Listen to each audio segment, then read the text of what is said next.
अस्सलाम वालेकुम बच्चे, कैसे हैं सब लोग? होप सो सब ठीक होंगे। आज हम 9th क्लास की chemistry according to new syllabus chapter 3 का टॉपिक देखेंगे, अशिया में मौजूद बॉन्डिंग और उनकी खसूसियात का आपस में ताल्लुक। अच्छा, इससे पहले ना हमने इस चैप्टर में देखा था कि एटम्स में, या अगर आप डिफरेंट टाइप के एटम्स कंसीडर करते हैं तो उनमें किस किस्म की बॉन्डिंग होती है, जिसमें हमने आयनिक बॉन्डिंग पढ़ा, हमने कोवलेंट बॉन्डिंग पढ़ा और हमने मेटालिक बॉन्डिंग देखा। अब कहते हैं अगर वो डिफरेंट तरह की बॉन्डिंग्स पाई जाती हैं तो वो उनकी वजह से उनकी खसूसियात किस तरह से बदल जाती है, मतलब कौन कौन सी उनकी खसूसियात होती हैं डिफरेंट बॉन्डिंग के हिसाब से। तो सबसे पहले तो कहते हैं हमने आयनिक बॉन्डिंग के बारे में पढ़ा था, तो उसको देखते हैं आयनिक बॉन्डिंग में कैसे होते हैं मटीरियल्स, उनकी खसूसियात क्या होती है। कहते हैं आयनिक कंपाउंड्स में मुखालिफ चार्जेस रखने वाले आयंस के दरमियान मजबूत कशिश की खूबियाँ होती हैं। कहते हैं आयनिक कंपाउंड में क्या होता है, जो एटम्स होते हैं या आयंस होते हैं उनके दरमियान ना मुख्तलिफ चार्ज होता है, मुखालिफ चार्ज होता है, मतलब एक के ऊपर प्लस चार्ज होता है, एक के ऊपर माइनस चार्ज होता है, जिसकी वजह से ये आयंस क्रिस्टल लेटिस बनाते हैं। क्रिस्टल लेटिस होता है जिसमें एटम्स जो है ना बड़ी तरतीब के साथ जुड़े होते हैं, मतलब आयंस बड़ी तरतीब के साथ जुड़े होते हैं। चूंकि आयंस बेज़वी शक्ल लेते हैं, मतलब गोल होते हैं, स्फेरिकल होते हैं, इसलिए आयन की चारों मुखालिफ में आयंस का घेरा बन जाता है। कहते हैं इसकी अगर हम आपको मैं शक्ल दिखाऊं तो ये देखें शक्ल, कि आयनिक कंपाउंड में क्या होता है, मुखालिफ चार्जेस वाले ना एटम्स या आयंस इस तरह से जुड़े होते हैं, तरतीब के साथ जुड़े होते हैं। इनके दरमियान जो है ना मजबूत फोर्सेज होती हैं, आयनिक फोर्सेज। कहते हैं ये जो है ना, ये तरतीब के साथ इस तरह से 3D में कह लें कि इनका स्ट्रक्चर होता है, तरतीब के साथ जुड़े होते हैं। ठीक है, इस तरह का जो अगर वो जुड़े हुए हैं आपस में तरतीब के साथ, इसको आयन कहते हैं, क्रिस्टलाइन स्ट्रक्चर बोलते हैं, कि क्रिस्टल्स के फॉर्म में ये हमारे पास तरतीब है प्रॉपर एटम्स की या आयंस की। अब हर आयन जो है, यहाँ पे आयन जो है वो ग्रीन का नेगेटिव है और जो दूसरा है वो पॉजिटिव है। हर नेगेटिव आयन के चारों तरफ जो है ना हमारे पास पॉजिटिव होगा। ये ग्रीन है तो अगर ये नेगेटिव है तो इसके चारों तरफ पॉजिटिव होगा, अगर ये हमारे पास पॉजिटिव है इसके चारों तरफ नेगेटिव होगा। तो ये हर तरफ से हमारे पास कुव्वतें चारों साइडों से इसके ऊपर मजबूत फोर्सेस लग रही होती हैं। कहते हैं ये गोल शक्ल में होते हैं, मतलब स्फेरिकल बेस भी, मतलब इसको स्फेरिकल, आपने गेंद की एग्जांपल देखी होगी, जो फुटबॉल होता है या गेंद होता है। ठीक है, कहते हैं उस शक्ल के होते हैं, इसलिए ये चारों तरफ से ना जुड़े हुए होते हैं आपस में मजबूत फोर्सेस के साथ। तो यहाँ पे ये कहते हैं हर आयन के चारों तरफ मुखालिफ आयंस का घेरा होता है। जैसे मैंने आपको ये बताया है कि आपके पास अगर ले पॉजिटिव, मतलब ये वाला छोटे वाला ये पॉजिटिव है, ये यहाँ पे बताया हुआ है ये पॉजिटिव है, बड़े वाला जो है वो नेगेटिव है। छोटे वाला सोडियम पॉजिटिव है, इसके चारों तरफ जो है वो नेगेटिव होगा, अगर नेगेटिव है उसके चारों तरफ पॉजिटिव होगा। तो ये तरतीब के साथ ना आपस में जुड़े होते हैं। ठीक है, आयंस की इस तरह की तरतीब को क्या कहते हैं, क्रिस्टल लेटिस कहते हैं। ठीक है, तो अगर तरतीब के साथ जुड़े हुए हों आयंस चारों तरफ तो हमारे पास उसको क्रिस्टल लेटिस कहते हैं। कहते हैं इसके बेस भी, मतलब गोल, या मैंने आपको एग्जांपल दिया है फुटबॉल की बॉल की शक्ल की होने की वजह से आयनिक बॉन्ड की कोई मुखालिफ सिमत नहीं होती, बल्कि इसकी वजह से मौजूद में आने वाली कुव्वतें आयन के चारों तरफ मौजूद होती हैं। कहते हैं हमारे पास क्या होता है, अगर ये हम कहते हैं ना आयंस जो है ये स्फेरिकल बेस, मतलब गेंद की शक्ल के है, इसकी वजह से होने की वजह से ना इसके चारों तरफ फोर्सेज होती हैं मुखालिफ आयंस के साथ। ठीक है, तो आप ये देखें ये चारों तरफ, ये एक 3 डायमेंशनल है, मतलब एक स्ट्रक्चर है जिसमें एटम्स जो आयंस प्रॉपरली अरेंज हुए हैं। ठीक है, तो चूंकि आयनिक कंपाउंड्स में आयन एक दूसरे के साथ ताकतवर कशिश की वजह से जुड़े होते हैं, इसलिए इनको अदा करना मुश्किल होता है। इस आयनिक कंपाउंड के मेल्टिंग पॉइंट बहुत ज़्यादा होते हैं। कहते हैं ये जो हमारे पास स्ट्रक्चर होता है ना, इसमें डिफरेंट तरह के आयंस बड़ी मजबूती के साथ जुड़े होते हैं। ठीक है, तो इस तरह के आयंस को, इस तरह के कंपाउंड को तोड़ना मुश्किल है। अगर मुझे इसको तोड़ना मुश्किल है तो कहते हैं इसको जल्दी मेल्ट नहीं करवाया जा सकता, मतलब मैं इसको बहुत ज़्यादा हीट एनर्जी दूंगी तो ये आपस में एक दूसरे से लैदा होंगे, टूटेंगे, अदरवाइज ये नहीं टूटते। तो हम कहते हैं इसके मेल्टिंग पॉइंट्स बहुत ज़्यादा होते हैं, मतलब इनको ईजिली मेल्ट नहीं करवाया जा सकता, मतलब कि इनके दरमियान फोर्सेस बहुत ज़्यादा मजबूत होती हैं। कहते हैं अगर आयनिक कंपाउंड के क्रिस्टल लेटिस पर ब्रोनी दबाव पड़े तो ये टूट जाता है, इसलिए आयनिक कंपाउंड बुरबुरे होते हैं। ठोस हालत में आयनिक कंपाउंड नॉन कंडक्टर होते हैं, इसकी वजह से इनमें मौजूद आयंस एक दूसरे के साथ मजबूती से जुड़े होते हैं। कहते हैं ये जो है ना ये ठोस हालत में होते हैं, लेकिन ये है कि इसके बाद हमने ये बात की कि इनमें जो है ना कशिश बहुत ज़्यादा मजबूत होती है, तो इसलिए इसको जल्दी मेल्ट नहीं करवाया जाता, मतलब मैं बहुत ज़्यादा हीट एनर्जी दूंगी तो ये मेल्ट होंगे। लेकिन कहते हैं इसमें ना ये लेयर्स की फॉर्म में एक दूसरे के साथ जुड़े होते हैं, अरेंजमेंट होती हैं। ठीक है, ये देखिए लेयर्स की फॉर्म में एक दूसरे के ऊपर होते हैं। तो कहते हैं आप क्या करते हो, जब इसके ऊपर फोर्स लगाते हो ना तो इसको तोड़ा जा सकता है। लेकिन ये देखे कहते हैं इसमें जो आयंस हैं वो एक दूसरे के साथ टाइटली अरेंज हुए होते हैं, मतलब फुली पैक हुए होते हैं, कोई भी एटम से आयन आपको फ्री नज़र नहीं आता, इसलिए कहते हैं ये कंडक्टिविटी नहीं देते, मतलब ये इलेक्ट्रिसिटी को पास नहीं करते। बच्चे इलेक्ट्रिसिटी हमेशा पास, इनके दरमियान कोई एटम्स या आयंस फ्री हो, लेकिन ये तो सारे के सारे बाउंड हुए होते हैं, सारे पैक हुए होते हैं, अरेंज हुए होते हैं, तो हम कहते हैं ये अच्छे कंडक्टर नहीं है। तोड़ा ज़रूर जा सकता है, लेकिन उसके लिए आपको फोर्स लगानी पड़ेगी, बाहर से फोर्स देनी पड़ेगी, ठीक है। और ये नॉन कंडक्टर होते हैं क्योंकि इसमें सारे आयन से बड़ी मजबूती के साथ जुड़े होते हैं, कोई आज़ादाना घूम नहीं रहा होता, ठीक है। ताहम जब इन कंपाउंड्स को पिघलाया जाता है तो आयन से आज़ाद होने की वजह से ये पिघले हुए ठोस कंडक्टर बन जाते हैं। कहते हैं लेकिन अगर इनको पिघला दिया जाए ना, मेल्ट करवा दिया जाए, तो क्या होगा, हमारे पास पॉजिटिव और नेगेटिव आयन से लैदा हो जाएंगे। तो अगर आयन से लैदा हो गए, फ्री हो गए, तो वो कंडक्शन दे देते हैं। इस सिचुएशन में कंडक्शन नहीं देते जिसमें वो टाइटली पैक होते हैं, क्योंकि यहाँ पे कोई आयन फ्री नहीं है। लेकिन अगर मैं इसको मेल्ट करवा दूंगी टेम्परेचर दे के, तो आयन से अलहदा हो जाएंगे, पॉजिटिव अलहदा हो जाएगा, नेगेटिव अलहदा हो जाएगा, तो इस केस में कहते हैं ये कंडक्शन दे देंगे, अदरवाइज नहीं देंगे, ठीक है। तो ये कंडीशन याद रखिएगा कि आम हालत में ये नॉन कंडक्टर होते हैं, ठोस हालत में क्योंकि सारे के सारे टाइटली मजबूती के साथ जो है ना वो एक दूसरे के साथ जुड़े होते हैं। लेकिन अगर आप इसको पिघला दोगे, बाय से एनर्जी देके आयंस को अलहदा कर दोगे, तो ये कंडक्टर हो जाएंगे। कंडक्टर का मतलब होता है करंट को मूव करवाना, उसके लिए चार्जेस का फ्री होना जरूरी है। कहते हैं आयनिक कंपाउंड आमतौर पर पानी में हल हो जाते हैं। पानी के मॉलिक्यूल्स ना सिर्फ आयनिक कंपाउंड में मौजूद आयंस के दरमियान कशिश की गुप्तों को तोड़ देते हैं, बल्कि आज़ाद होने वाले आयंस के दरमियान एक घेरा भी बना लेते हैं। घेरा बनाने वाले इस अमल को हाइड्रेशन कहते हैं। यहाँ पे हाइड्रेशन की एग्जाम्पल भी आ जाती है, ठीक है, कि हाइड्रेशन की डेफिनेशन आ जाती है, शॉर्ट क्वेश्चन है। हाइड्रेशन है क्या, कि जब भी आप आयनिक कंपाउंड को पानी में हल करोगे तो वो इसके आयन से अलहदा हो जाएंगे, पानी के जो मॉलिक्यूल्स हैं या आयंस है वो इसके गिर्द इकट्ठे हो जाएंगे। इसको यहाँ पे ना इसके जरिए समझने की कोशिश करते हैं। कहते हैं ये NaCl मेरे पास एक आयनिक कंपाउंड है, Na के ऊपर पॉजिटिव होता है और Cl के ऊपर नेगेटिव होता है, तो इनके दरमियान मजबूत आयनिक फोर्स होती है। आयनिक फोर्स हमने ये देखा है ना, पॉजिटिव नेगेटिव चार्जेस के दरमियान होती है। तो कहते हैं लेकिन आप NaCl को पानी में हल करते हो ना, तो वो क्या करता है, इस बॉन्ड को तोड़ देता है, ठीक है। आयंस को अलहदा कर देता है, सोडियम को अलहदा कर देता है, क्लोरीन को अलहदा कर देता है, सोडियम को अलहदा कर दिया, क्लोरीन को अलहदा कर दिया। कहते हैं सिर्फ ये नहीं काम करता, बल्कि जो पानी है वो भी इसके सोडियम के गिर्द भी इकट्ठा हो जाता है, क्लोरीन के। पानी में हमें पता है क्या होता है, एक ऑक्सीजन होता है, दो हाइड्रोजन होता है, और हमने ये पढ़ा था कोवलेंट कंपाउंड में कि ऑक्सीजन थोड़ा पार्शियल नेगेटिव होता है, हाइड्रोजन पार्शियल पॉजिटिव होता है। तो ये पानी के मॉलिक्यूल सोडियम के गिर्द गिर्द इस तरह से इकट्ठे होते हैं कि जो पानी का ऑक्सीजन वाला है वो सोडियम की तरफ आके अटैच होना शुरू हो जाता है। ये देखिए, पानी का ऑक्सीजन सोडियम के साथ, पानी का ऑक्सीजन सोडियम के साथ, तो पानी के मॉलिक्यूल्स हैं वो घेरा डाल लेते हैं सोडियम के गिर्द।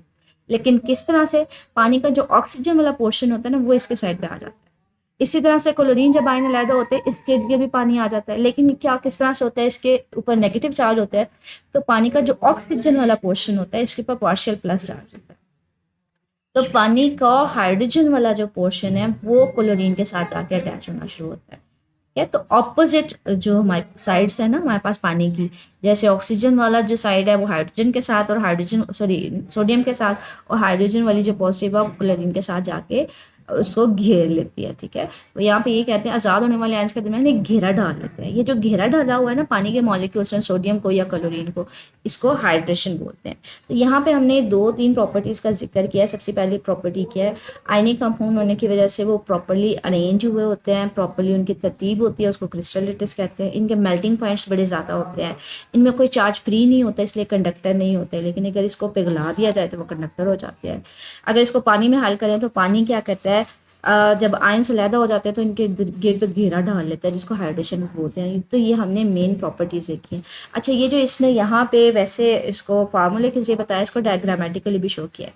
जब सोडियम क्लोरीन अलहदा हो जाते हैं तो ऑक्सीजन का जो नेगेटिव पोर्शन है, ये देखें सबकी तरफ ना, ये ऑक्सीजन है, नेगेटिव हमेशा याद रखिएगा, आयंस बड़ा होता है।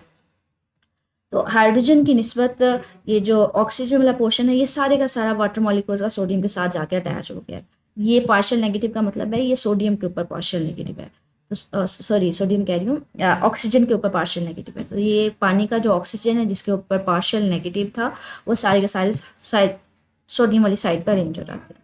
लेकिन क्लोरीन में क्या होता है, पानी में जो हाइड्रोजन वाला पोर्शन है, ये देखें हाइड्रोजन वाला पोर्शन, ये सारे का सारा क्लोरीन की साइड पे आ जाता है, क्योंकि हाइड्रोजन के ऊपर पार्शियल प्लस होता है और क्लोरीन के ऊपर पार्शियल माइनस होता है।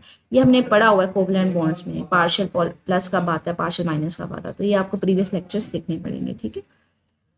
कहते हैं आयनिक कंपाउंड जो होते हैं आमतौर पर पानी में हल हो जाते हैं जिनसे इनमें मौजूद आयंस भी एक दूसरे से आज़ाद हो जाते हैं। ये भी हमने 2 मिनट पहले देखा है कि जैसे सोडियम क्लोराइड को हमने पानी में हल किया था तो आयंस अलहदा हो गए थे, सोडियम आयंस अलहदा हो गए थे, क्लोरीन आयन अलहदा हो गए थे। तो कहते हैं आयनिक कंपाउंड पानी में हल हो जाते हैं और इनके आयंस भी अलहदा हो जाते हैं। इस वजह से ये सोल्यूशन बिजली के कंडक्टर भी हो जाते हैं। आयंस अलहदा हो गए तो बच्चे उसमें से इलेक्ट्रिसिटी पास कर सकती है, बिजली पास कर सकती है। मतलब मैंने यही बात की है, बिजली के गुजरने के लिए आयंस का चार्जेस का होना ज़रूरी है। ठीक है, तो हम कहते हैं इसमें से आप बिजली गुजर सकती है। इसी तरह आयनिक कंपाउंड का आपस में रिएक्शन भी पानी में हो जाता है। कहते हैं अगर एक दफ़ा आयनिक कंपाउंड बन जाए ना तो सिर्फ ये नहीं होता वो फिक्स होता है, बल्कि अगर आप एक से ज़्यादा आयनिक कंपाउंड्स लेंगे तो वो आपस में रिएक्शन भी कर लेते हैं। ठीक है, पानी में इनके आयंस आपस में रिएक्शन किस तरह से करते हैं वो यहाँ पे एक रिएक्शन बताया हुआ है। कहते हैं एक NaCl ले लो, एक सिल्वर नाइट्रेट ले लो, सोडियम क्लोराइड ले लो, सिल्वर नाइट्रेट, दोनों सॉलिड फॉर्म में, लेकिन दोनों को पानी में हल करेंगे तो एक्वस सॉल्यूशन बन जाएगा। मतलब दोनों के आयंस अलहदा हो जाएंगे, Na की अलहदा हो जाएगा, Cl के, सिल्वर के, नाइट्रेट के, सबके आयंस अलहदा हो जाएंगे। अब ये जो आयंस अलहदा हो गए थे पानी में, मैंने इसको हल किया था, अब ये आयंस आपस में भी रिएक्शन कर लेते हैं। आपस में रिएक्शन किस तरह से करेंगे, जो सिल्वर है वो क्लोरीन के साथ अटैच हो जाएगा, सोडियम आयंस उसी तरह से रहेंगे, नाइट्रेट आयन उसी तरह से रहेंगे। कहते हैं ये जो सिल्वर क्लोराइड है ना, ये हमारे पास प्रेसिपिटेट मतलब सफ़ेद कलर के, ये हमारे पास सरसूब की फॉर्म में, प्रेसिपिटेट्स की फॉर्म में अलहदा होकर ना नीचे आ जाता है। अगर आपको इसकी मैं डायग्राम शो करवाऊँ तो कहते हैं इसमें हमारे पास क्या होता है, ये देखिए आपने सबसे पहले क्या किया, NaCl को पानी में हल किया तो सोडियम आयंस अलहदा हो गया, क्लोरीन आयन अलहदा हो गया। सिल्वर नाइट्रेट को पानी में हल किया, सिल्वर नाइट आयंस अलहदा हो गए, नाइट्रेट आयंस अलहदा हो गए। तो ये सबसे पहले तो दोनों आयंस बन गए। ये जो आपको क्वेश्चन दिखाई हुई है ना यहाँ पे देखें, ये सारे के सारे आयंस बन गए। अब इन दोनों को अगर मिक्स किया तो हमारे पास क्या हुआ है कि सिल्वर नाइट्रेट, सोडियम आयंस उसी तरह से है, नाइट्रेट आयंस भी उसी तरह से है, लेकिन जो सिल्वर क्लोराइड है वो हमारे पास प्रेसिपिटेट की फॉर्म में ना नीचे क्या लेंगे, लैदा होना शुरू हो जाता है, नीचे बैठना शुरू हो जाता है। इसकी अगर मैं आपको शक्ल दिखाऊं तो ये इस तरह से प्रेसिपिटेशन होती है। तो ये जो वाइट सा प्रेसिपिटेट होता है ना, ये नीचे इकट्ठा होना शुरू हो जाता है बॉटम के ऊपर। ठीक है, ये आपको मैंने शो भी करवाया कि ये बॉटम एंड पे ना नीचे इकट्ठा बैठना शुरू हो जाता है, समथिंग लाइक दिस। ठीक है, बनता है, लेकिन जैसे वो बनता है वो नीचे इकट्ठा होना शुरू हो जाता है। तो यहाँ पे यही बात कर रहे हैं कि वो प्रेसिपिटेट की फॉर्म में पानी से अलग होकर नीचे बैठ जाता है। ये जब एक से ज़्यादा आयन आपस में रिएक्शन करेंगे, ठीक है, आयनिक कंपाउंड, कहते हैं ऐसे एलिमेंट्स और कंपाउंड्स, ये हमने प्रॉपर्टीज़ देखी थी आयनिक कंपाउंड की। ठीक है, जिसमें हमने देखी कि मेल्टिंग पॉइंट्स बहुत ज़्यादा होते हैं, क्रिस्टलिटिस में होता है, इसके अलावा हमारे पास नॉन कंडक्टर होते हैं, इसके अलावा हमने देखा कि इनको पानी में हल किया जा सकता है, आयनिक कंपाउंड्स का आपस में रिएक्शन भी हो जाता है। ठीक है, अब हम देखते हैं कि ऐसे एलिमेंट्स जिनमें कोवलेंट कंपाउंड्स पाए जाते हैं, कोवलेंट बॉन्ड्स होते हैं। कोवलेंट बॉन्ड्स हमने देखा था जिनमें एटम्स अपने अपने इलेक्ट्रॉन का शेयर करते हैं। अब देखते हैं उनकी प्रॉपर्टीज़ कैसी हैं और किस तरह से होती हैं। सबसे पहले कहते हैं ऐसे एलिमेंट्स और कंपाउंड्स जिनमें कोवलेंट बॉन्ड होते हैं, इनकी खसूसियात आयनिक बॉन्ड से, कंपाउंड से मुख्तलिफ होती हैं। ठीक है, यहाँ पे कंपैरिजन हो रहा है। पहले हमने आयनिक बॉन्ड्स देखे हैं उनकी प्रॉपर्टीज़, अब हम कोवलेंट कंपाउंड्स की प्रॉपर्टीज़ देखेंगे। कहते हैं इनकी मुख्तलिफ होती हैं। कहते हैं पीरियोडिक टेबल में दाएं तरफ मौजूद ऐसे मॉलिक्यूल्स की सूरत में अपना वजूद बरकरार रखते हैं जिनमें दो एटम्स आपस में जुड़े होते हैं। अच्छा, कोवलेंट बॉन्ड याद रखिएगा ऐसे होते हैं जिनमें एटम्स जो है अपना एक एक इलेक्ट्रॉन शेयर करते हैं। कहते हैं ये जो पीरियोडिक टेबल है ना, जिसमें मैंने कहा था अभी तक जितने एलिमेंट्स डिस्कवर हुए उन सबको एक जगह रख दिया गया है, उसमें जो राइट साइड पे एलिमेंट्स होते हैं ना, ये फ्लोरीन हो गया, जिसको मैंने कहा था आप जो ये वाले क्या लें ग्रुप हैं इनको पढ़ते हैं 1 2, ये 1 को स्किप करना है, 3 4 5 6 7 8, ये जो हमारे पास 7 है, मतलब इन सब के बाहर वाले शेल में एक एक इलेक्ट्रॉन है। अब इनको मजीद एक एक सॉरी 7 7 इलेक्ट्रॉन है, 7 का मतलब है 7 7 इलेक्ट्रॉन। अब इनको मजीद एक इलेक्ट्रॉन चाहिए अपना 8 पूरा करने के लिए। तो ये नियरेस्ट जो होता है ना, मतलब किसी दूसरे के साथ अपने एक इलेक्ट्रॉन शेयर करके 8 पूरे कर लेते हैं। फॉर एग्जाम्पल ये देखिए फ्लोरीन है, तो इसके बाहर वाले शेल में 7 इलेक्ट्रॉन्स होते हैं। ये फ्लोरीन है, इसके भी 7 होते हैं। अब इनको 8 8 पूरे करने के लिए एक एक और चाहिए। तो ये जो फ्लोरीन है अगर इसके पास 7 हैं तो वो अपने 7 वाले फ्लोरीन के साथ अटैच हो जाता है। अब ये अपना एक एक इलेक्ट्रॉन शेयर करते हैं, एक इलेक्ट्रॉन ये शेयर करते हैं, एक इलेक्ट्रॉन शेयर ये करते हैं। तो ये 2 इलेक्ट्रॉन्स अब इसके भी कंसीडर होंगे, इसके भी, तो इसके भी 8 पूरे हो जाते हैं, इसके भी 8 पूरे हो जाते हैं। तो यहाँ पे यही बात कर रहा है कि इस पीरियोडिक टेबल में ये जो दाएं साइड वाले एलिमेंट्स हैं, ये सारे के सारे कौन सा बॉन्ड बनाते हैं, कोवलेंट बॉन्ड, क्योंकि इनके बाहर वाले शेल में 7 7 इलेक्ट्रॉन्स होते हैं। इनको मजीद एक एक इलेक्ट्रॉन चाहिए होता है, तो ये कोवलेंट बॉन्डिंग करके अपने 8 इलेक्ट्रॉन पूरे करते हैं। तो कहते हैं हमारे पास पीरियोडिक टेबल में जो दाएं साइड पे एलिमेंट्स होते हैं वो अपना मॉलिक्यूल्स की फॉर्म में मौजूद बरकरार रखते हैं, मतलब दो दो एटम्स। जैसे मैंने फ्लोरीन की बात किया, अगर उसके पास 7 हैं तो वो दूसरे फ्लोरीन के साथ अटैच होके 8 पूरे कर लेगा। अब दोनों फ्लोरीन का फायदा हो जाएगा, दोनों के पास 8 8 इलेक्ट्रॉन हो जाएंगे। क्लोरीन का भी यही हिसाब होता है, ऑक्सीजन का भी, नाइट्रोजन का भी। ऑक्सीजन जो होता है बच्चे, ये 6 इसके पास इलेक्ट्रॉन्स होते हैं। जैसे ये देखें, ऑक्सीजन छठे ग्रुप से है ना, तो 6 होते हैं। अगर इसने बॉन्डिंग करनी है तो ये 2 बॉन्ड बनाएगा, लेकिन नियरेस्ट ऑक्सीजन के साथ, ठीक है। तो 2 ऑक्सीजन मिलके बना लेंगे, नाइट्रोजन 2 नाइट्रोजन मिलके बना लेंगे। तो इन सिंपल वर्ड्स दो दो अटैच हो जाते हैं, और जितने उनके इलेक्ट्रॉन्स कम होते हैं उतने वो इलेक्ट्रॉन शेयर कर लेते हैं, ठीक है। फॉर एग्जाम्पल, अगर किसी के पास एक इलेक्ट्रॉन चाहिए तो वो एक कोवलेंट बॉन्ड बनाएगा। किसी को 2 इलेक्ट्रॉन, जैसे ऑक्सीजन है इसके पास 6 होते हैं, इसको 2 मजीद चाहिए तो ये 2 बॉन्ड बनाएगा। नाइट्रोजन है इसके पास 5 होते हैं, इसको 3 और चाहिए 8 पूरे करने के लिए, तो ये 3 बनाएगा। तो कहते हैं ये जो सारे के सारे होते हैं ना, ये मॉलिक्यूल्स के फॉर्म में मौजूद होते हैं। मॉलिक्यूल्स होते हैं जिसमें 2 एटम्स होते हैं। इसमें क्लोरीन के 2 होते हैं, इसमें फ्लोरीन के 2 होते हैं, ऑक्सीजन के 2 होते हैं। अब ये मॉलिक्यूल्स का मतलब है इसमें सिर्फ 2 2 है, मतलब इनका साइज छोटा है, सिर्फ 2 एटम्स अरेंज होते हैं। क्योंकि इन अनासर के दरमियान, मॉलिक्यूल्स के दरमियान कशिश की कुव्वतें बहुत कमज़ोर होती हैं, मतलब सिर्फ 2 2 एटम्स हैं, तो हम कहते हैं मॉलिक्यूल्स अब दूसरे मॉलिक्यूल के साथ कंबाइन होगा तो कशिश जो होती है ना फोर्सेस की, वो बहुत ज़्यादा कमज़ोर होती है, वीक होती है। इसलिए इनकी डेंसिटी या बॉइलिंग पॉइंट्स भी क्या होते हैं, कम होते हैं, ठीक है। मतलब एक दफ़ा अगर मॉलिक्यूल्स बन गए हैं, क्लोरीन फ्लोरीन, अब इनके जो 8 8 इलेक्ट्रॉन्स है ना वो पूरे हो गए। कहते हैं ये अब अगर जो नेक्स्ट मॉलिक्यूल के साथ रिएक्शन करें, कशिश होगी ना, इनकी जो फोर्सेस होंगी, ये तो स्टेबल है, 8 8 पूरे हैं, तो वो जो दूसरे मॉलिक्यूल्स के साथ रिएक्शन करेंगे या इनकी जो कशिश होंगी वो कमज़ोर होती है। कि अब तो इसको नियरेस्ट मॉलिक्यूल्स के साथ कुछ है ही नहीं, क्योंकि इसके ये जो ऑलरेडी पूरे हैं 8 8 इलेक्ट्रॉन्स हैं पूरे। कहते हैं इनकी और दूसरे मॉलिक्यूल्स के दरमियान जो कशिश होती है ना वो कमज़ोर होती है। इसलिए हम कहते हैं इनके बॉइलिंग पॉइंट्स जो हैं वो भी कम होते हैं। अगर बॉइलिंग पॉइंट्स कम हैं तो हम कहते हैं इनको इजीली बॉयल किया जा सकता है। बॉइलिंग पॉइंट्स का हम लोग ना रिलेट करवाते हैं इन मॉलिक्यूलर फोर्सेस के दरमियान, के मॉलिक्यूल्स के दरमियान फोर्सेस जितनी मजबूत होती हैं, बॉइलिंग पॉइंट्स उतने ज़्यादा हाई होते हैं।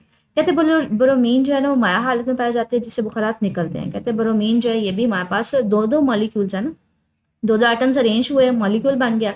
अब इस मॉलिक्यूल का ब्रोमीन का दूसरे ब्रोमीन के साथ जो फोर्स होगी वो कमज़ोर होती है, इसलिए हम कहते हैं ये किस हालत में होता है, माया की हालत में। जबकि कार्बन फास्फोरस सल्फर ठोस हालत में पाए जाते हैं। ये सब ठोस एलिमेंट बेतरतीब पाउडर की शक्ल में और क्रिस्टल्स की शक्ल में पाए जाते हैं। कहते हैं इसमें पहली बात याद रखिए कि आप बॉइलिंग पॉइंट्स बहुत कम होते हैं। दूसरा ये माया हालत में भी पाए जाते हैं, और दूसरा ये ठोस हालत में, कुछ माया हालत में पाए जाते हैं, कुछ ठोस हालत में, और कुछ तो गैसियस हालत में भी पाए जाते हैं, ठीक है। ये सारे सिर्फ इस वजह से होते हैं, तीनों हालतें इसलिए मौजूद होती हैं क्योंकि इनके बॉइलिंग पॉइंट्स कम होते हैं। कहते हैं अगर हम देखेंगे हमारे पास ठोस हालतों में कौन कौन से यूजुअली पाए जाते हैं, कार्बन। कार्बन के डिफरेंट टाइप्स होती हैं, जिसमें कोयला आ जाता है, हीरा आ जाता है, ग्रेफाइट आ जाता है। कहते हैं कोयला में जो होते हैं ना, कार्बन की 3 टाइप्स है, ये हम लोगों ने इसकी पढ़ी हुई हैं फॉर्म्स। कोयला में हमारे पास क्या होता है, कार्बन एटम्स जो होते हैं वो बड़े बेतरतीब हुए होते हैं, मतलब उनकी कोई अरेंजमेंट नहीं होती। लेकिन अगर इसकी दूसरी 2 टाइप्स देखें, हीरे और ग्रेफाइट में, तो इनमें आइटम्स जो है ना, कार्बन एटम्स बड़े तरतीब के साथ जुड़े होते हैं। अच्छा, ये ना हमने आइसोट्रोपिक्स फॉर्म्स पढ़ी थी कार्बन की, ठीक है। कार्बन की अरेंजमेंट की वजह से ना इसकी 3 टाइप्स थी, कोयला, हीरा और ग्रेफाइट। कहते हैं कोयला जो होता है इसमें एटम्स बड़े बेतरतीब होते हैं, लेकिन हीरे और ग्रेफाइट में ये तरतीब के साथ जुड़े होते हैं। कोयले को बिजली पैदा करने वाले मजबूत कारखानों में इस्तेमाल किया जाता है। अब अगर देखें ना हम लोग कोयला का आपको स्ट्रक्चर दिखाऊं, तो कहते हैं कोयला में ये होता है कि जो कार्बन होते हैं ना वो रिंग्स की फॉर्म में मौजूद होते हैं, लेकिन ये बड़ा बेतरतीब होता है, कोई अरेंजमेंट नहीं होती। ये देखिए, ये कोई प्रॉपर हमारे पास स्ट्रक्चर नहीं होता। तो कहते हैं इसमें जो एटम्स होते हैं वो बड़े बेतरतीब होते हैं, लेकिन इसको कारखानों में ना बिजली पैदा करने के लिए या जलाने के लिए इस्तेमाल करते हैं। लेकिन इसके कंपैरिजन में अगर हीरे में देखें, तो हीरे में जो कार्बन है ना, एक कार्बन 4 कार्बन एटम्स के साथ जुड़ा होता है, इन सबके दरमियान जो है मजबूत कोवलेंट बॉन्ड होता है। तो इसका अगर मैं स्ट्रक्चर दिखाऊं तो जो होता है हीरे में ये होता है कि एक कार्बन मजीद 4 कार्बन एटम्स के साथ जुड़ा होता है। कोई सा भी कार्बन ले लें, ये कार्बन ले लें, ये वाला, ये 4 कार्बन एटम्स के साथ जुड़ा है, ये कार्बन 4 कार्बन है, तो ये एक कार्बन मजीद 4 कार्बन एटम्स के साथ जुड़ा होता है तरतीब के साथ। और हम कहते हैं ये जो होता है बेसिकली हमारे पास चमकदार होता है। आपने हीरे की एग्जांपल देखी भी होगी कि सख्त भी होता है और चमकदार भी होता है, ये समथिंग लाइक दिस, ठीक है। तो इसके अलावा कहते हैं हमारे पास अगर हम लोग बात करें कि इस सख्ती की वजह से इसे काटने के लिए, पॉलिश करने के लिए और सुराख करने के लिए भी इस्तेमाल किया जाता है। ये हीरे की डिफरेंट हमारे पास कह रहे हैं कि एप्लीकेशन है, कहाँ कहाँ पे इस्तेमाल किया जाता है। यहाँ पे ना हम लोग बेसिकली कार्बन के डिफरेंट एलोट्रॉपिक्स फॉर्म्स की बात कर रहे हैं कि कार्बन जो है ना, उससे हमारे पास उसकी 3 फॉर्म्स होती हैं, कोयला, हीरा और ग्रेफाइट। कोयले में कार्बन एटम्स की कोई अरेंजमेंट नहीं होती और इसको बिजली पैदा करने के लिए इस्तेमाल किया जाता है। हीरे में जो होता है एक कार्बन 4 कार्बन एटम्स के साथ जुड़ा होता है, उसमें मजबूत कोवलेंट बॉन्ड होता है, सख्त होते हैं, इससे इसको काटने या पॉलिश करने के लिए इस्तेमाल करते हैं। अब अगर बात करें ग्रेफाइट की, कहते हैं ग्रेफाइट में 6 कार्बन एटम्स मिलकर ना हेक्सागोनल रिंग्स बनाते हैं और फिर बहुत सी ये रिंग्स तय दर तय आपस में जुड़ी होती हैं। अगर मैं इसके स्ट्रक्चर आपको दिखाऊं ग्रेफाइट की, कहते हैं इसमें ना 6 कार्बन एटम्स, ये देखें 1 2 3 4 5 6, ये 6 कार्बन एटम्स, ये 6 कार्बन एटम्स, ये 6 कार्बन एटम्स ना रिंग्स की फॉर्म में, ये एक रिंग होती है, रिंग्स की फॉर्म में मौजूद होते हैं। अब ये जो रिंग्स होती हैं ये एक तय बनाती हैं, एक तय जो है उसके नीचे दूसरी तय होती है, उसके नीचे तीसरी तय होती है, तो ये तय की फॉर्म में ना एक दूसरे के साथ होती है रिंग्स, एक पूरी रिंग बन गई, ठीक है, उसके नीचे दूसरी। तो ये हमारे पास ग्रेफाइट का वैसे स्ट्रक्चर होता है। कहते हैं इसमें 6 कार्बन एटम्स होते हैं, वो रिंग्स की फॉर्म में जुड़े होते हैं और हर तय का दूसरी तय से कोई मजबूत ताल्लुक नहीं होता। बच्चा ये जो हमारे पास एक रिंग बन गई, एक तय बन गई, कहते हैं इसके और इसके दरमियान कोई मजबूत फोर्सेस नहीं होती, ये कमज़ोर होती हैं। इसलिए अगर आप इस तय के ऊपर फोर्स लगाओगे ना तो ये आगे की तरफ फिसल भी सकती है, ठीक है। तो यहाँ पे यही बात कर रहे हैं कि इनके दरमियान कोई मजबूत फोर्स नहीं होती, इसलिए एक दूसरे के ऊपर आसानी से फिसल जाती हैं। इसलिए इसको ग्रेफाइट में किसके लिए इस्तेमाल किया जाता है, लुब्रिकेंट, पेंट वगैरह करने के लिए इस्तेमाल कर लिया जाता है। लुब्रिकेंट का मतलब होता है किसी को शाइनी सरफेस देना, ठीक है, रेजिस्टेंस खत्म करना, फ्रिक्शन वगैरह ना हो। कहते हैं मजीद ग्रेफाइट की तहों के दरमियान ज़्यादा ना हरकत करने वाले इलेक्ट्रॉन्स मौजूद होते हैं जिनको इनको कंडक्टर भी बनाते हैं, ठीक है। कहते हैं ये जो हमारे पास तहें होती हैं ना, ये जो मैंने आपको शक्ल दिखाई है कि ये रिंग्स होती हैं एक दूसरे के साथ, ये रिंग्स तय दर तार जुड़ी होती हैं। कहते हैं ये जो इनके दरमियान वाली जगह होती है इसमें ना फ्री इलेक्ट्रॉन्स भी होते हैं, और यहाँ पे अगर कहीं पे भी फ्री चार्जेस हों तो उसकी वजह से उसमें से बिजली गुजर सकती है, इसका मतलब है वो कंडक्टर होते हैं, ठीक है। तो इसलिए इसको इलेक्ट्रोड्स के तौर पे भी इस्तेमाल किया जाता है। तो कहते हैं 2 एटम्स से मिलकर बनने वाले कोवलेंट कंपाउंड्स आमतौर पर ऐसी गैसेस होते हैं जिनके बॉइलिंग पॉइंट्स बहुत कम होते हैं। मैंने आपको ऑलरेडी ये बताया है कि कोवलेंट कंपाउंड्स मोस्टली वो बनाते हैं जो पीरियोडिक टेबल के दाएं साइड पे होते हैं, मतलब जैसे 2 क्लोरीन मिल गए, 2 ऑक्सीजन मिल गए, जो फ्लोरीन मिल गए। अब 2 एटम से मिलके बन रहे हैं तो जाहिर सी बात है उनका जो फोर्सेज होंगी वो भी कमज़ोर होंगी, बॉइलिंग पॉइंट्स भी उनके कम होंगे। कहते हैं सारे के सारे ना गैसेस हालत में होते हैं जो 2 एटम से मिलके बनते हैं, सिर्फ पानी का होता है। पानी में भी एक ऑक्सीजन होता है, 2 हाइड्रोजन होता है, मतलब 2 तरह के एटम्स होते हैं उसमें। कहते हैं सिर्फ पानी होता है लिक्विड फॉर्म में, बाकी उसके अलावा सारे के सारे जो 2 एटम से मिलके बनेगा सारे गैसेस में होते हैं। जैसे मीथेन है कार्बन और हाइड्रोजन से, अमोनिया नाइट्रोजन और हाइड्रोजन से, हाइड्रोजन सल्फाइड, ये सारे 2 एटम से मिलके बनते हैं। लेकिन ये सारी की सारी क्या होती है, हमारे पास गैसेस होती हैं, क्योंकि इनके दरमियान जो फोर्सेस होती हैं वो कमज़ोर होती हैं। सिर्फ पानी होता है कि जिसमें हमारे पास हाइड्रोजन बॉन्डिंग की वजह से मजबूत होती हैं, तो वो लिक्विड फॉर्म में होता है, ठीक है। बाकी ये सारी की सारी किस्में होंगी अगर 2 एटम से मिलकर बन रही हैं तो वो गैसियस हालत में होंगी। इन कंपाउंड्स के बरअक्स पानी और हाइड्रोजन फ्लोराइड 2 ऐसे कंपाउंड है जो आम दर्जा हरारत पर माया हालत में पाए जाते हैं। बच्चे ये हमने ना टॉपिक भी पढ़ा था हाइड्रोजन बॉन्डिंग का, कि वो मजबूत होती हैं जिसकी वजह से बच्चे ये हमारे पास ना माया हालत में होते हैं। पानी का बॉइलिंग पॉइंट काफ़ी ज़्यादा होता है, ये हमने देखा है। अगर आप पानी को घर में बॉयल भी करो तो वो जल्दी बॉयल नहीं होता है, क्योंकि इनके मॉलिक्यूल्स के दरमियान कशिश की कुव्वतें बहुत ज़्यादा होती हैं, जिसको हम लोगों ने हाइड्रोजन बॉन्डिंग का नाम दिया था। कोवलेंट मॉलिक्यूल्स मसलन hydrogen chloride, sulphuric acid, nitric acid मुकम्मल तौर पर आयनाइज हो जाते हैं। ये हमने प्रीवियस भी देखा है कि कोई सा भी आप आयनिक कंपाउंड इसमें शामिल करते हो पानी में तो वो अपने आयंस में अलहदा हो जाते हैं। जैसे HCl है तो हाइड्रोजन अलहदा हो जाएगा, क्लोरीन अलहदा हो जाएगा, सल्फ्यूरिक एसिड है, एसिड्स वगैरह को जैसे आप इसमें हल करते हो तो उसके आयंस अलहदा हो जाते हैं। तो ये हमारे पास था लास्ट कह लें टॉपिक के डिफरेंट अगर बॉन्ड्स हैं, आयनिक बॉन्ड है तो उसकी बेस पे हमारे पास कौन कौन सी प्रॉपर्टीज़ हैं, कोवलेंट बॉन्ड्स हैं तो बेस पे कौन कौन सी प्रॉपर्टीज़ हैं। कोवलेंट बॉन्ड में हमने देखा कि जो पीरियोडिक टेबल के दाएं साइड वाले एलिमेंट्स होते हैं वो यूजुअली 2 एटम्स करके आपस में जुड़े होते हैं, और ज़्यादातर वो तीनों हालतों में होता है। वो गैशियस में भी होते हैं, वो लिक्विड में भी होते हैं, वो सॉलिड में भी होता है। सॉलिड में कम होते हैं, गैसेस में ज़्यादा होते हैं, गैसेस और लिक्विड में। और सॉलिड में हमने एग्जांपल ली थी कि कोयला की, जिसमें सॉरी कार्बन की, जिसकी 3 एलोट्रोपिक्स फॉर्म को हमने देखा। हमने कोयला को देखा, ग्रेफाइट को देखा और हीरे को देखा, उनकी प्रॉपर्टीज़ देखी, ठीक है। बाद में हमने देखा कि जो पानी है वो माया हालत में होता है, बाकी सारे के सारे अगर दो दो एटम से मिलकर बनते हैं तो वो गैशियस हालत में होंगे। अब इसकी एग्जांपल देखते हैं, क्वेश्चन पूछा किस तरह से जा सकता है। अच्छा, ये क्वेश्चन है, ग्रेफाइट क्रिस्टल बिजली का कंडक्टर है, इसके स्ट्रक्चर की मदद से इसकी वजाहत करें। ये जो अभी हमने पढ़ा ना, ग्रेफाइट में 6 रिंग्स होती हैं यहाँ से, ठीक है। इसका आंसर यहाँ से स्टार्ट होगा कि इसमें 6 कार्बन एटम्स रिंग की फॉर्म में मौजूद होते हैं, हेक्सागोनल हर जो, और ये तय की फॉर्म में तय दर आपस में जुड़े होते हैं। इन तय के दरमियान जो है फ्री इलेक्ट्रॉन्स भी होते हैं, जिसकी वजह से वो अच्छे कंडक्टर होते हैं। इसके साथ आप ये वाली इसमें जो डायग्राम है ना, ये 6 रिंग्स, ये वाली सिर्फ, ठीक है, ये 6 कार्बन एटम्स आपस में जुड़े होते हैं, तो ये भी साथ बना दें, ठीक है, क्योंकि वो कह रहे हैं इसको आपने स्ट्रक्चर के जरिए भी बताना है। इसके अलावा आयनिक और कोवलेंट कंपाउंड्स की खसूसियात का तकाबली जायजा लें। तो यहाँ पे भी ये खसूसियात तो नहीं है, खैर। अच्छा, इसमें तकाबली जायजा कंपैरिजन करना है, वो ऑलरेडी टेबल में है, इसमें सिर्फ खसूसियात को लहदा बताया है, तो इसको वैसे रहने नहीं, ठीक है। इसके अलावा ये एक तो इसमें छोटे छोटे शॉर्ट क्वेश्चंस भी आ जाते हैं कि हमारे पास क्रिस्टल लैटिस क्या है, हाइड्रेशन क्या है, ये मैंने हाईलाइट कर दिया, ठीक है। इसके अलावा ग्रेफाइट का जैसे एक्सरसाइज में शॉर्ट क्वेश्चन था वो आ सकता है। इसके अलावा कार्बन की डिफरेंट एलोट्रोपिक फॉर्म्स आ सकती हैं, कोयला होती है, हीरा और ग्रेफाइट होता है, तो ये अलग से शॉर्ट क्वेश्चन वैसे पूछे जा सकते हैं। वैसे ये ओवरऑल कंप्लीट लॉन्ग क्वेश्चन भी हो जाता है कि हमारे पास अगर डिफरेंट टाइप्स की बॉन्डिंग है तो उनकी खसूसियात क्या हैं, ठीक है। कम्प्लीटली ओवरऑल लॉन्ग क्वेश्चन भी बन जाएगा, लेकिन अगर इसको शॉर्ट के हिसाब से देखा जाए तो इसमें डिफरेंट छोटे छोटे शॉर्ट क्वेश्चन बन सकते हैं। स्टिल इससे रिलेटेड कुछ पूछना हो तो मेरे से कमेंट सेक्शन में पूछ लीजिएगा। ओके, अल्लाह हाफिज़।